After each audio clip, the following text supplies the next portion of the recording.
সূর্য পূর্ব দিক থেকে উঠার সময় পাবে না, পশ্চিম দিক থেকে উঠা শুরু হয়ে যাবে সূর্য। আল্লাহর নবী বললেন তওবার দরজা বন্ধ হয়ে যাবে, আর ওই সময় দক্ষিণ দিক থেকে একটা বাতাস আসবে। সমস্ত ইমানদার সেই দিন মারা যাবে, কোনো ইমানদার আর থাকবে না। আল্লাহকে আল্লাহ বলে ডাক দেওয়ার মতো কেউ থাকবে না।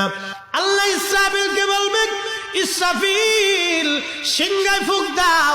আল্লাহর এই ফেরেশতা সিংহা হাতে নিয়ে মুখের কাছে নিয়ে আল্লাহর আরশে আল্লাহর দিকে তাকায় থাকে, একটা সেকেন্ডের জন্য এদিক আর ওদিক করে না।